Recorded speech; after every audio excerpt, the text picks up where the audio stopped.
एक जिज्ञासा मेरे अंदर हुई कि जानकारियों का खजाना लेकर बैठे हुए चैट जीपीटी जो ये दावा करता है कि आप मुझसे कोई सवाल पूछो तो मैं उसका उत्तर दे दूंगा, और मैं सोचता हूं कि जो उसके पास फीड है उससे आगे का उत्तर वो कैसे देगा जी। तो मैंने ऐसे ही सवाल पूछ लिया कि मिस्टर चैट जीपीटी, दरअसल ये कारवां एक मैगजीन है, और मित्रों जब मैं आपको बताऊंगा तो सब याद आने लगेगा। झंडे वाला पार्क से प्रकाशन होता है कई मैगजीनों का। उसमें एक बहुत पुरानी मैगजीन है सरिता, जो आज भी प्रकाशित हो रही है। जी। और सरिता को एक कारण से और लोग जानते हैं कि इसमें एक लेख छपा था कभी कि हिंदू समाज के पथभ्रष्टक तुलसीदास जी। सरस सलील नामक पत्रिका इसी प्रकाशन समूह से आती थी, जिसमें फ्रंट पेज पे कोई ऐसी तस्वीर जिसको हम सभ्य भाषा में तो अश्लील कहते हैं, और यही कारण है कि लोकसभा अध्यक्ष ने कहा कि यह पुस्तक अप्रकाशित है तो इसके ऊपर आप चर्चा कैसे कर सकते हैं, इसके आधार पर कोई बात आप कैसे कह सकते हैं। और रही बात कारवां में छपे आर्टिकल की, तो उसमें साहब इस पुस्तक के अंश तो कम है, व्याख्या ज्यादा है।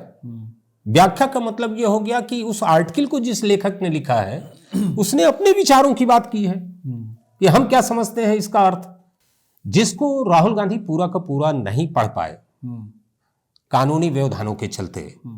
दरअसल उस आर्टिकल में यह दिखाया गया कि भारतीय सेना, मैं स्थान का नाम बिल्कुल नहीं लूंगा, भारतीय सेना ऊंचाई पे थी और चीनी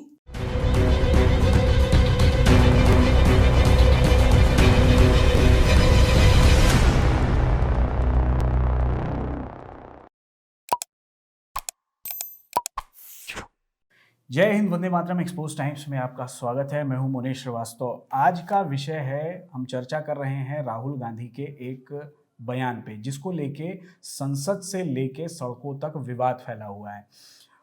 राहुल गांधी ने संसद में जब राष्ट्रपति के भाषण पर उन्हें अपनी प्रतिक्रिया देनी थी, उन्होंने एक ऐसा विषय उठा दिया जो नियमतः गलत था और इस पे उन्हें रोका गया। एक ऐसी पुस्तक जो अभी तक प्रकाशित नहीं हुई है, रक्षा मंत्रालय में वो अभी गई है, उस पे उसका क्लियरेंस मिलना बाकी है। पूर्व सेना प्रमुख, थल सेना प्रमुख, जिनकी ये पुस्तक है, एम नरवणे। इस पुस्तक का नाम है 4 स्टार्स ऑफ डेस्टिनी। ये पुस्तक अभी तक प्रकाशित नहीं हुई है और इस पुस्तक को लेकर एक आर्टिकल लिखा गया द कारवां मैगजीन में, और उस मैगजीन को संसद में प्रस्तुत कर राहुल गांधी ने अपनी बात शुरू की और उसी समय नियम का हवाला देते हुए उन्हें रोक दिया गया। लेकिन राहुल गांधी ने जो कृत्य करना था वो करके निकल गए। उसके बाद एक घटना ऐसी भी हुई जब बाहर, यानी संसद के बाहर, पत्रकारों ने उनसे पूछा कि जो आप संसद में कहना चाहते थे वो बात आप यहाँ पूरी कह सकते हैं, तो वो बगले झांकने लगे। किताब में क्या लिखा है क्या नहीं लिखा है वो अभी सामने नहीं आया है, लेकिन नियम के विरुद्ध जाकर राहुल गांधी ने ऐसा काम किया है जिस पर कार्रवाई होनी चाहिए या नहीं होनी चाहिए, ये संसद के हाथ में है। लेकिन विवाद और राजनीति खड़ी हो गई है कि इस तरह की हरकत राहुल गांधी करके तो निकल जाते हैं, लेकिन सफाई देना पड़ता है सत्ता पक्ष को। संसद में एक ऐसा माहौल बन जाता है जिसके बाद संसद चलना बंद हो जाती है। सत्ता पक्ष के नेताओं को झोला भर के किताबें लानी पड़ती हैं उसका काउंटर करने के लिए, लेकिन राहुल गांधी ने वो हरकत कर दी जिससे राजनीति गर्म भी हो गई है और राजनीति एक कहें तो गंदे स्तर पे भी चली गई है। इसी विषय पे हम चर्चा करेंगे और हम चर्चा करेंगे हमारे political editor doctor Arvind Kumar Singh साहब से। डॉक्टर साहब सेना से भी जुड़े रहे हैं क्योंकि आप एनसीसी के अधिकारी रहे हैं, प्लस आपके पिताजी सेना में रहे हैं, 1962 के वॉर में रहे हैं। सेना के गतिविधियों से आप बखूबी परिचित हैं, इसलिए हम इस पर एक विशेष टिप्पणी लेंगे और विस्तृत जानकारी आप तक पहुंचाएंगे कि ये पुस्तक जो प्रकाशित नहीं हुई है उसको राहुल गांधी ने संसद में कोट करके गलती की है या एक विवाद खड़ा किया है। सर बहुत बहुत स्वागत है एक्सपोज टाइम्स में। और प्रश्न यही है सर कि राहुल गांधी संसद में आते हैं, एक पुस्तक लेके आते हैं जो प्रकाशित नहीं हुई है, नियम के विरुद्ध लेके आते हैं और उस पे वो अपनी बात कहना शुरू करते हैं और बात नहीं भी कह पाते हैं, लेकिन बात मिसकोट होके कुछ और ही पहुंच जाती है जो राहुल गांधी पहुंचाना चाहते थे। यानी एक ऐसा भारतीय सुरक्षा को लेके एक ऐसा विवाद उन्होंने पूरे देश की जनता में झोंक दिया कि अब उस पर चर्चा होती रहे। भारतीय जनता पार्टी की जो सरकार है वो सफाई देती रहे, लेकिन उन्होंने अपनी गंदगी करके वो निकल गए। इस पर आपका क्या कहना है सर? जय हिंद, वंदे मातरम मुनेश जी। और इसके पहले कि मैं अपनी पूरी बात कहूं, मैं यहाँ एक बात जरूर कहना चाहूँगा कि मीडिया एक बहुत जिम्मेदार स्तंभ है देश का जी। और वहाँ से कोई ऐसी गलत चीज़ नहीं निकलनी चाहिए जो पूरे देश की जनता को गुमराह करे। अब इसका एक दिलचस्प उदाहरण देते हुए मैं इस पूरे घटनाक्रम को आपके सामने रखूंगा। एक जिज्ञासा मेरे अंदर हुई कि जानकारियों का खजाना लेकर बैठे हुए चैट जीपीटी जो ये दावा करता है कि आप मुझसे कोई सवाल पूछो तो मैं उसका उत्तर दे दूंगा, और मैं सोचता हूं कि जो उसके पास फीड है उससे आगे का उत्तर वो कैसे देगा जी। तो मैंने ऐसे ही सवाल पूछ लिया कि मिस्टर चैट जीपीटी, क्या आप कारवां में छपे उस आर्टिकल को मुझे देने की कृपा कर सकेंगे?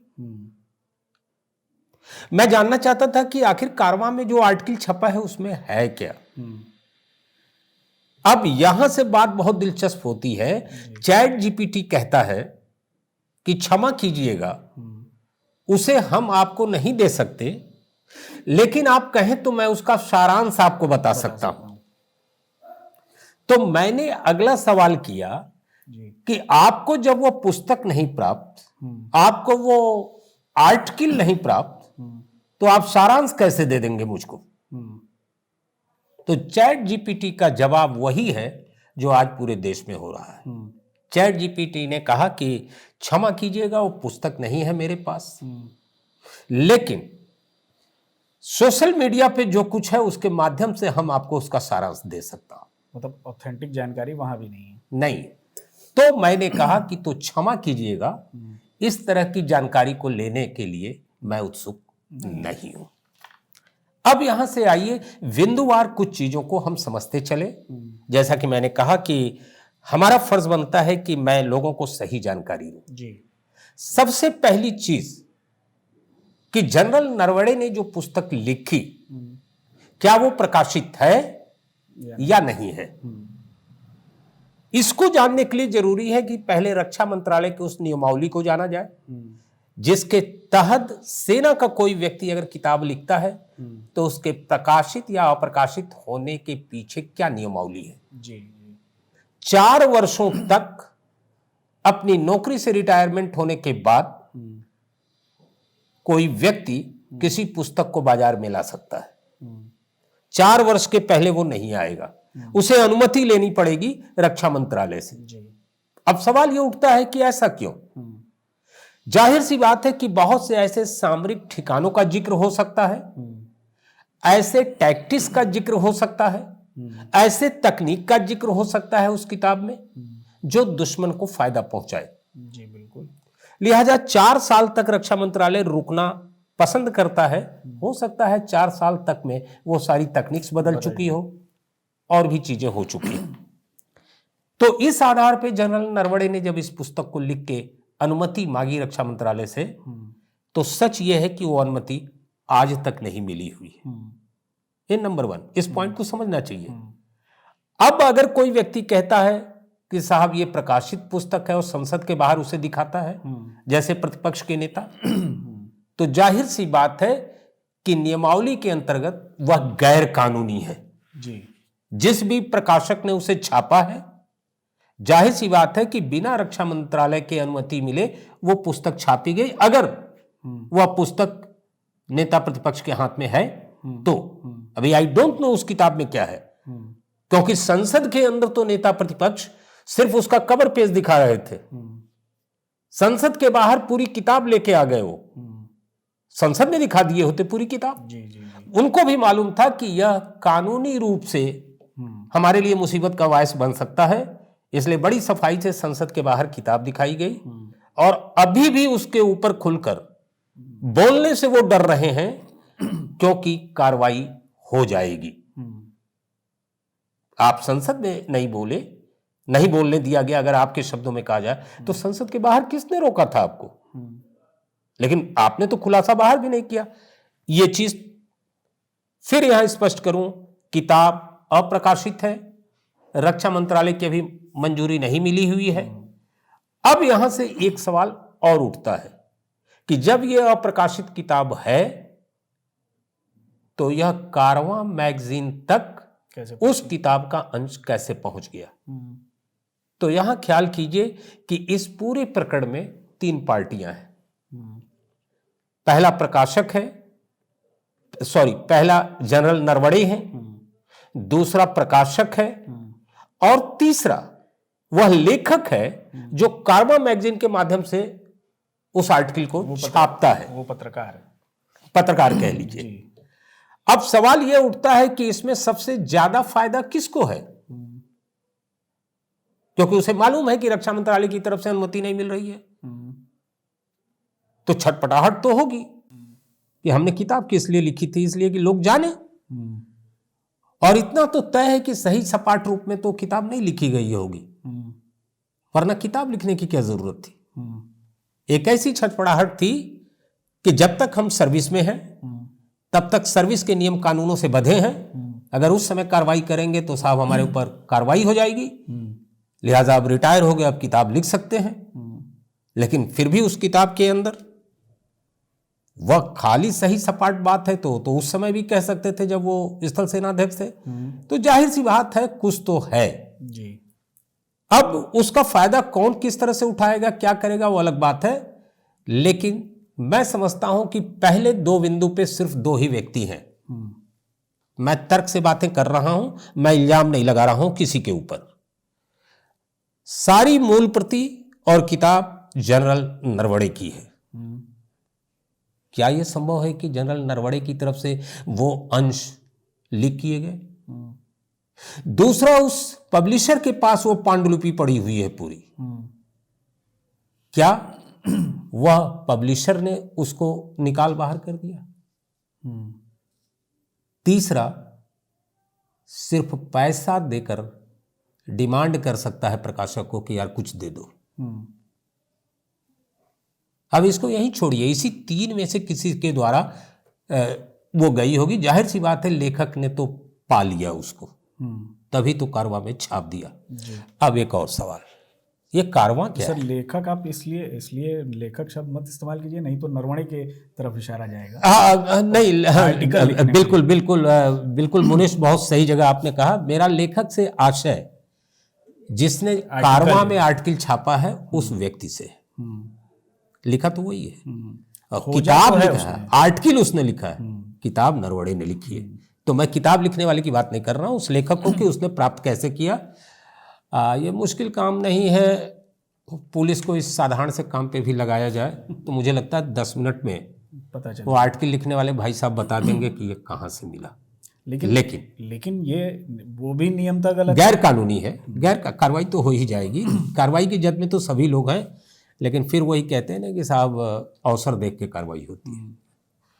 अब सवाल ये उठता है कि ये कारवां जिसका जिक्र इतना आ गया, निश्चित तौर पे नीरज जी का ये कारवां नहीं है। कारवां गुजर गया गुबार देखते रहे।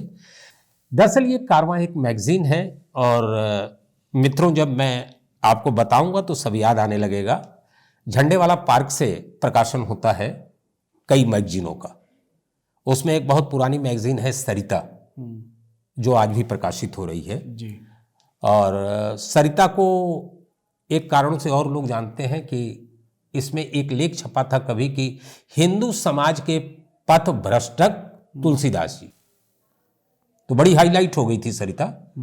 सरिता टैग लगाती है कि हम अंधविश्वास और पाखंड के खिलाफ अपनी पत्रिका में आर्टिकलों को जगह देते हैं, बात करते हैं। लेकिन समझने वाले समझते हैं कि कम्युनिस्ट विचारधारा को बिलोंग करने वाली ये पत्रिका है। निश्चित। सरस सलील नामक पत्रिका इसी प्रकाशन समूह से आती थी। जिसमें फ्रंट पेज पे कोई ऐसी तस्वीर जिसको हम सभ्य भाषा में तो अश्लील कहते हैं, और उसी तस्वीर को देख के लोग सरस सलील खरीद लेते थे। और कमाल की बात कि उसका दाम बहुत कम होता था, बहुत पतली सी पत्रिका थी, तो इसीलिए दाम कम होता था कि ज़्यादा। हाँ, जाहिर सी बात है ज़्यादा बिके। और उसी प्रकाशन समूह की तरफ से ये कारवां, और कारवां इस तरह के आर्टिकल्स के तलाश में रहती है जिससे हंगामा खेज किया जाए, और बाकी बहुत सी चीज़ें हैं, उसको कहने की आवश्यकता एक चीज़ और मैं जोड़ना चाहूँगा सर। हाँ। तो दिल्ली प्रेस का है ये कारवां। हाँ। और इसमें मैं जो इनकी वेबसाइट देख रहा था उसमें एक चीज़ सिर्फ कॉमनली दिख रही थी कि नरेंद्र मोदी की सरकार का विरोध, स्पेशली नरेंद्र मोदी का विरोध, जहाँ सनातन और संस्कृति की बात है उसका विरोध। इसके अलावा मतलब कभी न्यूट्रल, जिसको कहते हैं पत्रकारिता में निष्पक्ष होके काम करना, वो चीज़ नहीं दिखी। यही कारण है मनोज जी कि मैंने सब समेट के एक लाइन में कह दिया कि कम्युनिस्टी विचारधारा को बिलोंग करने वाली है। में आ गई। हाँ, तो कटघरे में आ गई। तो कम्युनिस्ट कभी इस सनातन को, वो तो पूजा पाठ में यकीन नहीं रखते, आप सनातन तो बहुत दूर की बात आपने कह दिया। और कंट्री में कितना विश्वास है आप समझ सकते हैं, जो कहीं और से गवर्न होता हो जी। और तो बराबर उन्होंने लिखा है पॉलिटिक्स एंड कल्चर, बिल्कुल, संस्कृति का वो विरोध करते हैं। बिल्कुल। तो ये कारवां के संदर्भ में मैंने दिया। अब थोड़ी सी बातें हो जाएं नियम कानूनों की। संसद के अंदर आप कोई भी अखबार की कटिंग ले जाकर, या ऐसी किताब जो पब्लिश न हुई हो, कारण यह है कि इसको अगर कम शब्दों में कहा जाए तो ऐसी कोई भी चीज जिसको आप प्रूफ करने की स्थिति में नहीं, आप संसद में उस पर डिस्कशन नहीं कर सकते। यही कारण है कि लोकसभा अध्यक्ष ने कहा कि यह पुस्तक अप्रकाशित है, तो इसके ऊपर आप चर्चा कैसे कर सकते हैं, इसके आधार पर कोई बात आप कैसे कह सकते हैं। और रही बात कारवां में छपे आर्टिकल की, तो उसमें साहब इस पुस्तक के अंश तो कम है, व्याख्या ज्यादा है।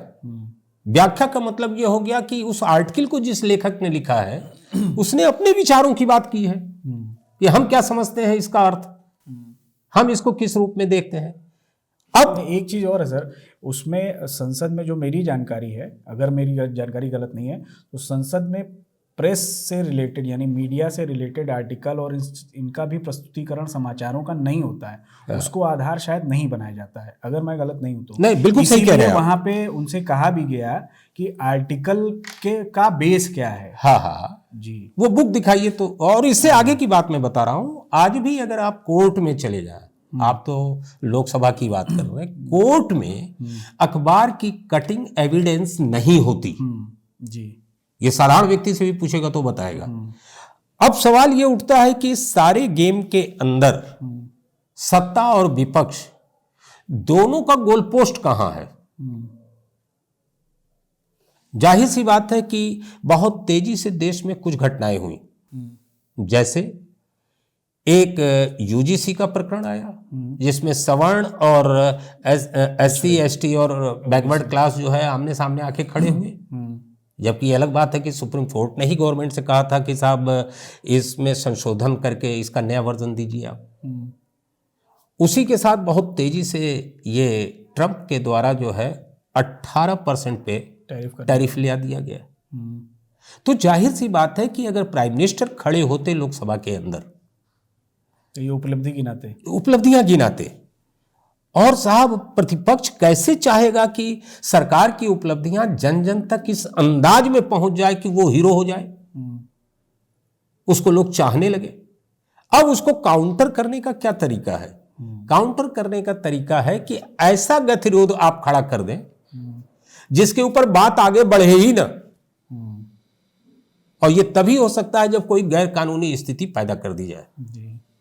तो सोचे समझे स्कीम के तहत आप बतलाइए कि राष्ट्रपति के अभिभाषण पे जवाब देना है और बात हो रही है जनरल नरवणे की पुस्तक के ऊपर, और संसद का सारा समय निकल गया। और इससे एक और स्थिति आगे ले जाते हैं कि जब प्रधानमंत्री को जवाब देने की बात आई, निश्चित तौर पे प्रतिपक्ष असहज था कि वो टाइम सिर्फ प्राइम मिनिस्टर का है अब प्राइम मिनिस्टर जब लेक्चर देंगे तो टू दी पॉइंट अपनी बातें रखेंगे और बात पूरे देश तक जाएगी। तो तरीका क्या है? ऐसा हल्ला गुल्ला कर दो, इस तरह से रोक दो कि प्राइम मिनिस्टर बोलने ही ना पाए। शायद भारतीय संसदीय लोकतंत्र के इतिहास में यह पहली घटना है कि जब प्राइम मिनिस्टर के चेयर के करीब महिलाएं वो प्रदर्शन कर रही थी। और मुझे जहां तक याद है कि पिछले बार जब इस तरह की स्थितियां प्रदर्शन वगैरह की थी तो लोकसभा अध्यक्ष और प्रतिपक्ष के नेता के बीच में यह सहमति बनी थी कि लोकसभा के अंदर कोई प्ले कार्ड नहीं लाया जाएगा। तो एक दिन पहले और यहाँ प्ले कार्ड के साथ सब कुछ किया जा रहा था।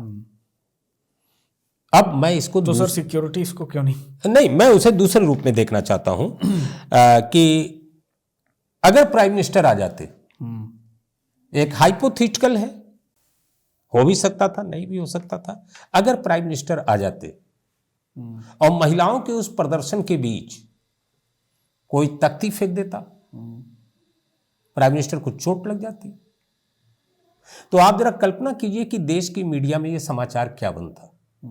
और देश की मीडिया को भी किनारे रख दीजिए, नेता प्रतिपक्ष क्या प्रसारित करते।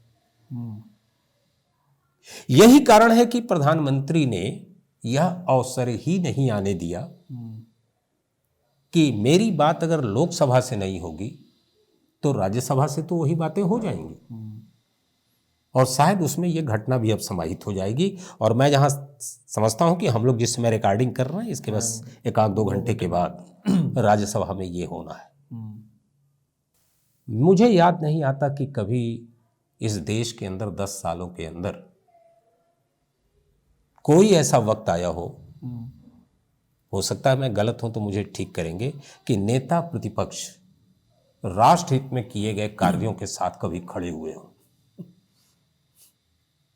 सवाल तो ऑपरेशन सिंदूर पे भी पूछा गया, सवाल तो बालाकोट ऑपरेशन पे भी पूछा गया, और सवाल तो यहां तक पूछ दिया गया कि साहब अगर ऑपरेशन सिंदूर आपने प्रारंभ किया तो आपने रोक क्यों दिया। और जिन भी लोगों को नेता प्रतिपक्ष के साथ पूरे देश में यह लग रहा है कि हां नेता प्रतिपक्ष सही सवाल पूछ रहे हैं, उस ऑपरेशन को रोक क्यों दिया गया, तो मैं आपसे एक सवाल पूछना चाहता हूं। देश इस समय विकास की तरफ उत्तरोत्तर अग्रसर है और अपना देश विकास की इस यात्रा को करते हुए अगर युद्ध में 4 या 5 साल के लिए उलझ जाता, जैसा कि नेता प्रतिपक्ष कह रहे हैं, तो देश के हालात क्या होते। सुधीजनों, आप खुद विचार कीजिएगा। और यहीं से एक ऐसी बात कह रहा हूं जिसकी तरफ आपका ध्यान शायद नहीं जा रहा होगा। आज राजनीति में सामने वाले को प्रोवोक्स यानी उत्तेजित करने की राजनीति चल रही है, भड़काने की, कि सामने वाले को इस कदर सीमा तक उकसा दिया जाए कि वो गुस्से में कोई ऐसा कार्य कर बैठे जो उसके निगेटिव चला जाए। और दूसरी तरफ सत्ता पक्ष इस चालाकी को समझते हुए पूरे धैर्य और गंभीरता के साथ अपने को उत्तेजित होने से बचाने का प्रयास कर रहा है। और आने वाले वक्त में यह और खतरनाक स्थितियों तक जाएगा। इससे देश का बहुत भला नहीं होना है। एक ही तरीका है कि ऐसे उत्तेजित करने वालों को ध्यान न देते हुए राष्ट्रीय विकास के अंतर्गत जो कुछ उचित है उस पर आगे बढ़ा जाए। सर, ये तो बात है जो आपने कही कि उन्होंने जो किया जी, और इसके बाद पूरे भारत में एक अलग ही राजनीति का माहौल बना हुआ है। संसद नहीं चलने दी जाएगी और ये अक्सर ही देखा जा रहा है। जब भी कुछ नई चीज़ आती है, नया सत्र आएगा, संसद नहीं चलनी। लेकिन एक चीज़ मतलब वो सवाल बड़ा लोगों को जानना है कि जनरल नरवणे की जो पुस्तक है उसमें वो कौन सी घटना है जिसका जिक्र राहुल गांधी करते करते उन्हें बोलने नहीं दिया गया। और जब बाहर उनसे पूछा गया कि आप जो बोलना चाहते थे आप वो बोल दीजिए, तो वो बोलना नहीं चाहते थे। तो वो सच भी सर मैं चाहता हूं कि हमारे दर्शकों को पता चले कि आखिर वो घटना है क्या, जिस चीज़ को वो कोट करना चाहते थे, क्योंकि मैं उस घटना को पूरी तरह से पढ़ रहा था, तो जिस तरह से राहुल गांधी कहना चाहते थे वो घटना जस्ट उसके उल्टा थी। उस पर थोड़ा बहुत अच्छा सवाल किया। और सुधीजनों, इसके पहले कि मैं इसका जवाब दूं, फिर आपको मैं बता दूं, सेना की बहुत सी ऐसी चीज़ें हैं जिसको कोई भी थर्ड पर्सन पूरे अधिकार के साथ नहीं कह सकता। यही कारण है कि मिस्टर राहुल गांधी की हिम्मत नहीं है कि वो खुल के बोले। आपके इस प्रश्न का उत्तर मैं दे रहा हूं क्योंकि कार्रवाई हो सकती है। तो मैं आपको वहां से बताना चाहूंगा, ये इल्जाम मैं अपने ऊपर भी नहीं लूंगा कि मेरे को 100% इस पे है। हाँ, इस विषय पे बहुत सारे लोगों ने जी आया है। मैं उसी को बेस नहीं बताया, मैं उसी को बेस बना देता हूं जो कार्मा आर्टिकल है। नहीं सर, सेना विशेषज्ञों ने कई चैनलों कहा पे होगा बताई हैं, लेकिन मैं एक के ऊपर जिम्मेदारी डाल के कह रहा हूं जिससे कि आप मेरी कलाई नहीं पकड़ सकते। जिसको राहुल गांधी पूरा का पूरा नहीं पढ़ पाए कानूनी व्यवधानों के चलते, दरअसल उस आर्टिकल में यह दिखाया गया कि भारतीय सेना, मैं स्थान का नाम बिल्कुल नहीं लूंगा, भारतीय सेना ऊंचाई पे थी और चीनी सैनिकों के द्वारा 4 टैंकों को ऊपर लाने का प्रयास किया जा रहा था। जाहिर सी बात है, ये अपने मजबूत सामरिक ठिकाने को खोजने की एक प्रक्रिया थी। वहां पे जो व्यक्ति तैनात था वह अपने कमान के अधिकारी से बात करता है कि साहब चीनी टैंक आ रहे हैं, 4 टैंकों का जिक्र किया जा रहा है, तो हमारे लिए क्या निर्देश है। जनरल नरवणे रक्षा मंत्री से पूरे घटनाक्रम को बताते हुए पूछते हैं कि हमारे लिए क्या निर्देश है। रक्षा मंत्री ये कहते हैं कि थोड़ा समय दीजिए और मैं आपको कॉल बैक करता हूं हाईकमान से बात करके। और इसी बीच फिर वहां नीचे से नार्दर्न कमान की तरफ से फिर वहां से ये जनरल नरवणे को बताया गया कि साहब वो टैंक रुक गए हैं और उनकी तरफ से ये बात आई है कि हम कोई एग्रेसिव कार्रवाई नहीं कर रहे। उसमें ये थी कि अगले दिन हम मीटिंग करेंगे। हाँ, तो ऐसे में इसी बीच तब तक जनरल नरवणे ने फिर सोचा कि मैं बात करूं, तब तक फिर कॉल बैक आया नार्दर्न कमान से कि साहब नहीं वो तो टैंक फिर बढ़ रहा है, तो क्या निर्देश है। रक्षा मंत्री से जब उन्होंने पूछा तो रक्षा मंत्री ने कहा कि मेरी प्रधानमंत्री जी से बातचीत हो गई है और उन्होंने कहा है कि जो आप उचित समझे वो कार्रवाई करें। मतलब एक तरीके से खुली छूट दी गई थी। अब उसका एक रीजन समझ लें आप, और इसी बात को मैं समझाने के लिए पूरा घटनाक्रम बताया। निर्णय 2 प्रकार के होते हैं। पहला, अगर दुश्मन अटैक ही कर देगा बॉर्डर पे तो हम किसी से पूछने नहीं जाएंगे, हमारा वहां का जो कमांडर होगा वही हमारा सुप्रीम कमांडर है, हम उसी के निर्देश पे कार्रवाई कर देंगे, गोली का जवाब गोली से देंगे, क्योंकि इतना वक्त नहीं है। निर्णय लेने की प्रक्रिया में हम उलझेंगे तो साहब हो सकता है कि दुश्मन हमारा ज्यादा नुकसान कर दे। एक चीज सर इसमें बताइए, 1 सेकंड, ये बात कंप्लीट हो जाए। और जहां ऑपरेशनल स्थिति होगी, जहां देश के बहुत बड़े सर्किल में इंटरेस्ट जाके इन्वॉल्व हो रहा है, उसके लिए स्ट्रेटजी बनानी पड़ेगी, उसके लिए हमें अनुमति लेनी होगी और खूब ठंडे दिमाग से सोच समझ के उस कार्रवाई को करना पड़ेगा। जैसे ऑपरेशन सिंदूर की तैयारियां चल रही थी और उसमें भी गोपनीयता नंबर 1 पे होगी। कहा गया कि वाराणसी में ब्लैकआउट होगा, तो पाकिस्तान समझ रहा था अभी प्रैक्टिस चल रही है और 11 बेस उड़ा दिए गए उसी रात जी। तो ये है, तो फिर मैं दोहरा रहा हूं, इसको आप याद कीजिए, कंफ्यूज मत होइए। अगर दुश्मन की तरफ से गोली चलेगी तो ये इजाजत मांगने की प्रक्रिया इतनी लंबी नहीं चलती है, तुरंत का तुरंत जवाब दिया जाता है और ये अक्सर बॉर्डर पे होता रहता है। घुसपैठिए मारे जाते हैं, उनके लिए दिल्ली से ऑर्डर नहीं लिया जाता है, वो ऑर्डर मिला ही हुआ है। कोई भी ऐसी गैर कानूनी हरकत करते हुए बॉर्डर की तरफ से अगर कोई हमारे देश के अंदर प्रवेश करता है तो उसको जवाब दिया जाएगा। हाँ पूछे। जैसे गलवान की घटना में 40 हाँ तुरंत हुआ कार्रवाई, पीट के निपटाया गया। हाँ जी। मेरा सवाल ये था सर कि जैसे जो आपने कहा कि एक्शन अगर होता है किसी भी देश का हमारे बॉर्डर पे तो हम भी एक्शन लेने के, सेना हमारी एक्शन लेने के लिए खुली चलता रहता है। लेकिन ये कब से ऐसा छूट मिली है? निश्चित तौर पे देखिए, आपको पीछे के बहुत क्योंकि पहले सर बॉर्डर पे होता था, उधर से फायरिंग आ रही, लेकिन आप जब तक हाईकमान से ऑर्डर नहीं ले लेंगे तब तक आप यहाँ गोली नहीं चलाएंगे। देखिए, छोटा सा उदाहरण है, बॉम्बे का जब 9/11 हुआ, 26/11 सॉरी, तो 9/11 तो वो अमेरिका का था। तो जब वो हुआ तो उसमें साहब कांग्रेस पार्टी के ही वरिष्ठ नेताओं का ये है कि साहब हमको जो है परमिशन नहीं दी गई। जी जी, सेना पूरी तरीके से वो आज सेना तैयार थी सबको। तो सबसे पहले तो ये आप जान लीजिए कि जब से ये गवर्नमेंट आई है और इसका नेतृत्व प्रधानमंत्री नरेंद्र मोदी जी कर रहे हैं, ऐसा कोई भी अवसर दिखाई नहीं देता है काउंटर जबकि ये कहा गया हो कि साहब उन्होंने रोक दिया, मुक्त हस्त से कार्रवाई करने की इजाज़त मिली है सेना को। और यही कारण है कि सेना ने जो है बालाकोट ऑपरेशन हो, ऑपरेशन सिंदूर हो, ये सब किया और सक्सेसफुली किया। ये अलग बात है कि उनके ऊपर इल्ज़ाम ये भी लगाया गया कि ऑपरेशन सिंदूर को आपने इस युद्ध को रोक क्यों दिया। तो पहली चीज़ तो सुधीजनों आप ये जान लें कि ऑपरेशन फिक्स टारगेट के ऊपर होता है और युद्ध एक बड़े उद्देश्य की प्राप्ति के लिए होता है। तो ये ऑपरेशन सिंदूर था, ये युद्ध नहीं था कोई। इसलिए ये वाक्य जरा करेक्ट किया जाए कि युद्ध रोक दिया गया। और ऑपरेशन सिंदूर का जो हमारा ऑब्जेक्ट था, हमारे जो टारगेट थे, वो टारगेट दो थे।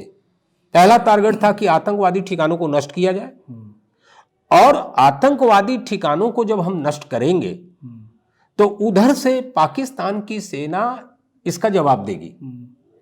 जवाब देने के लिए सबसे मुफीद माना जाता है एयरफोर्स को। आप पैदल सेना के माध्यम से जवाब नहीं दे सकते, भारी चोट खाएंगे आप। इसलिए भारतीय सेना ने पहले जितने आतंकवादी ठिकाने हैं उनको नष्ट किया, और उनकी तरफ से इसका काउंटर अटैक न हो सके इसलिए उनके 11 एयर बेस को ध्वस्त कर दिया। उनका कोई भी फाइटर एयरक्राफ्ट एयर में आने की स्थिति में नहीं था। और मुझे लगता है कि दुनिया के सर्वोत्तम ऑपरेशनों में ऑपरेशन सिंदूर को शुमार किया जाता है।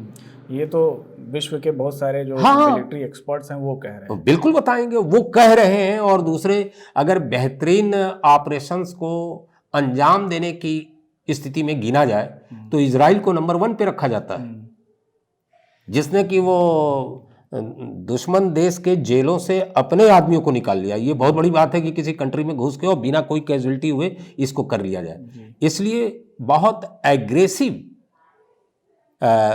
भारतीय सेना प्राइम मिनिस्टर के नेतृत्व में कार्य कर रही है। और सबसे बड़ी बात मुनेश जी मैं बता दूं कि आज तक का जो सबसे कठोर वाक्य प्राइम मिनिस्टर के थ्रू सेना के द्वारा बोला गया है, इस पे इस देश में लोगों ने कम ही विचार किया। लगातार आतंकवादी ठिकाने आतंकवादी हमारे देश के अंदर आकर जो चाहते थे करके चले जाते थे। पहली बार भारत सरकार के द्वारा कहा गया कि अब अगर देश के अंदर एक भी आतंकवादी घटना होगी तो उसे हम एक्ट ऑफ वॉर के अंतर्गत रखेंगे। इसका मतलब हमारे देश में लोग भले न समझ पा रहे हों, पाकिस्तान खूब समझ रहा है। लेकिन दिल्ली ब्लास्ट के बाद तो कुछ ऐसा एक्शन दिखा नहीं सर। हाँ, यस, बिल्कुल आपका सवाल बहुत वाजिब है। लेकिन सवाल यह है कि दिल्ली ब्लास्ट को भारत सरकार किस श्रेणी में रख रही है, क्योंकि उसमें बहुत सारे ऐसे सबूत मिले हैं जो जानकारी हाँ, की। तो वो जब तक वो कंफर्म नहीं होंगे तब तक वो कार्रवाई नहीं होगी। आप समझिए इसको पहले। अभी ये माना जा रहा है कि हिंदुस्तान के अंदर के ही लोगों के द्वारा ये सारी साठ-गांठ बनाई गई और इस कार्रवाई को अंजाम दिया गया। नहीं, वो किया तो हाँ, भारत के ही, हाँ, वही मैं कह रहा हूं। इसलिए उसे अभी भी आतंकवादी एक्ट के अंतर्गत भारत सरकार नहीं ले रही है, क्योंकि अगर ले रही है या नहीं ले रही है तो उसके उस वाक्य के ऊपर प्रश्नवाचक चिन्ह हो जाएगा निश्चित। हाँ, और अभी मुझे जहाँ तक लगता है भारत सरकार ने उसके ऊपर बहुत स्पष्ट कोई स्टेटमेंट भी नहीं दिया है उस घटना के बाद। लेकिन उसको एक टेरर अटैक माना तो है। बिल्कुल माना जाएगा, टेरर अटैक ही है। गवर्नमेंट नहीं माना है। हाँ, गवर्नमेंट भले ना माने वो अलग बात है, लेकिन है। सवाल यह है कि साहब इतने लोग अगर मर रहे हैं किसी इस तरह की घटना में जहाँ कोई कार ब्लास्ट हो रही हो, इतने लोग मर रहे हैं, तो टेरर अटैक ही है। और उसके बाद इतने ज्यादा आतंकवादी जो उससे लिंक्ड हैं, अब बहुत सी बातें हैं। अब जैसे कि नक्सलाइस्टों का एक लम्बे बम ब्लास्ट तो वो भी कर रहे हैं, वो भी मार रहे हैं, सब कुछ कर रहे हैं। तो अब उसे हमने एक अलग क्राइटेरिया दे रखा है कि वो नक्सलवाद की समस्या है। नहीं, वो बात सही है सर, लेकिन तो जैसे मतलब दिल्ली के उस घटना के बाद अभी तक भारत सरकार ने पाकिस्तान के अगेंस्ट जो एक्ट ऑफ वार आप कह रहे हैं उस पर एक्शन नहीं लिया। अभी उसका इंतजार है। हाँ, इंतजार है, बिल्कुल। उम्मीद भी है कि हमारे मोदी जी उस पर कार्रवाई करेंगे। नहीं, मोदी जी तो ये मान के चलिए कि योजनाएं नहीं बन रही होंगी। राष्ट्रीय सुरक्षा सलाहकार बैठाई किस लिए गए हैं?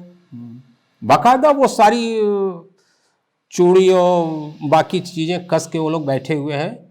सही घटनाक्रम का इंतजार है।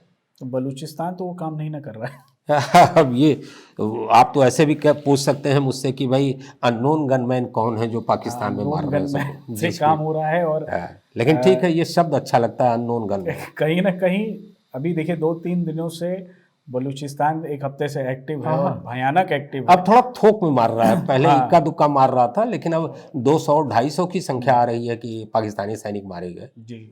और इतनी बेइज्जती मुझे नहीं लगता है कि दुनिया के किसी देश की सेना के सैनिकों का हुआ हो जहां उसकी वर्दी उतार ली जाती हो। नहीं, तो एक चीज और जोड़िए सर इसमें कि पाकिस्तान ने खाली अपनी सेना का बेइज्जती नहीं कराया, वो अमेरिका के इक्विपमेंट्स की भी बेइज्जती करा चुका। बात तो सही है। और एक चीज़ और बता दें कि फुटबॉल की दुनिया में बहुत रेयर आता है आत्मघाती गोल। एक शब्द आता है फुटबॉल की दुनिया में जी। कि अपना खिलाड़ी अपने में ही, वो जानबूझ के तो नहीं मारता, हो जाता है। लेकिन तो अगर देश के अंदर देखा जाए सबसे ज़्यादा आत्मघाती गोल करने वाले किसी किरदार को नेता प्रतिपक्ष हैं।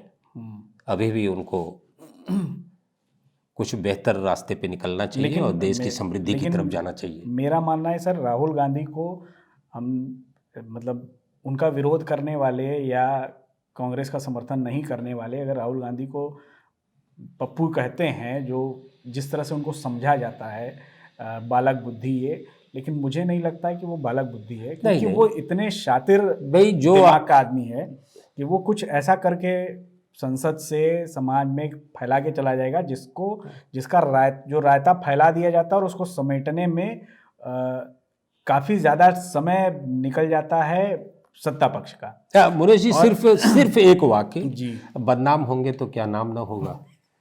तो जाहिर सी बात है, मैं इस लेवल पे राहुल गांधी को नहीं देखता।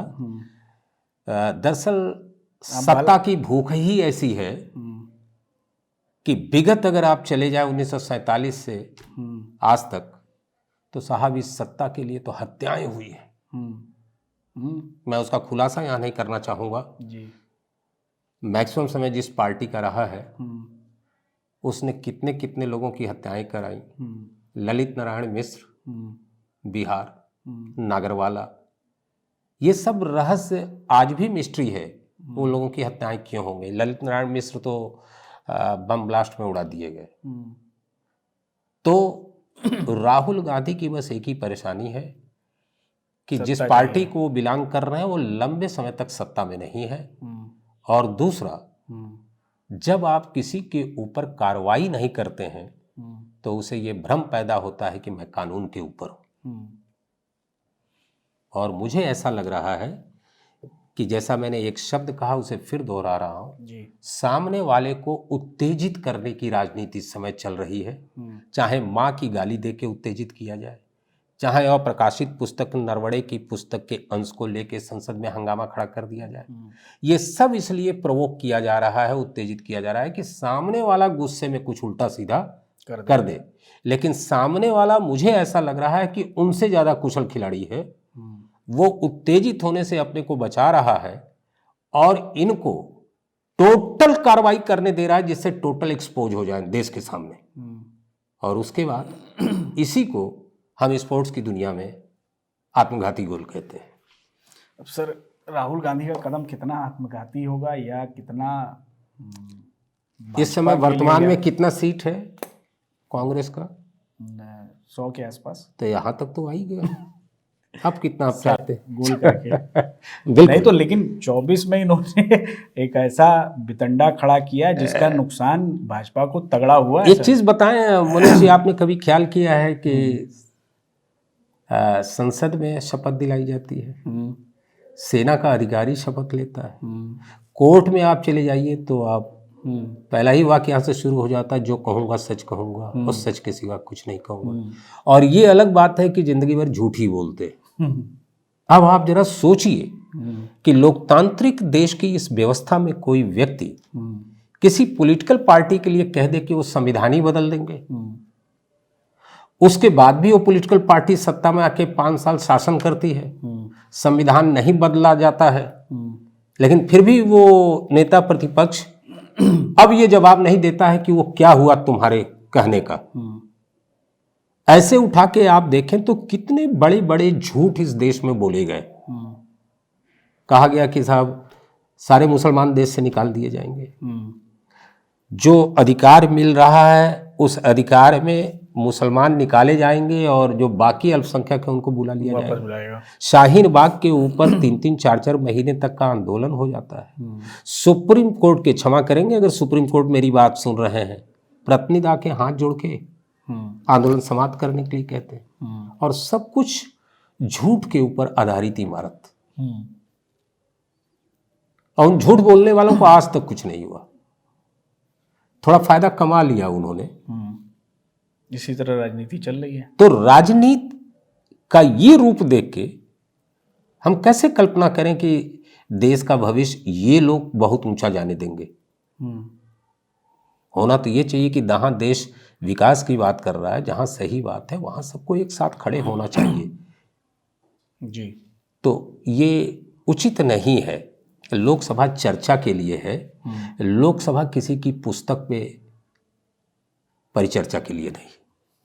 और एक चीज़ और, मैं टीचर भी रहा हूँ, अगर कोई लड़का ये सोच रहा है कि जो क्वेश्चन पूछा जा रहा है उसका जवाब नहीं दूंगा और किसी फिल्म की कहानी 3 पन्ना लिख के ये भ्रम पैदा करूंगा कि हाँ मैंने कुछ लिख दिया है, क्षमा कीजिएगा बाकी का मुझे नहीं पता, मेरे जैसा व्यक्ति उसको काट के 0 ही नंबर देगा।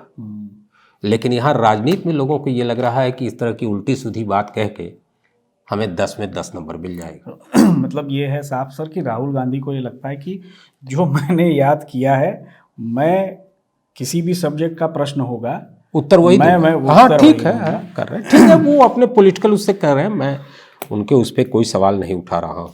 चलिए, बहुत बहुत धन्यवाद सर जी। और आपने काफ़ी चीज़ें जानकारी हमारे दर्शकों को दे दी है। और अगर आपको ये वीडियो पसंद आया सुधीजनों, तो हमारे चैनल को सब्सक्राइब ज़रूर करें और ज़्यादा से ज़्यादा लोगों तक पहुँचाएँ, लाइक करें और कमेंट करके बताएं कि आपको ये वीडियो कैसा लगा।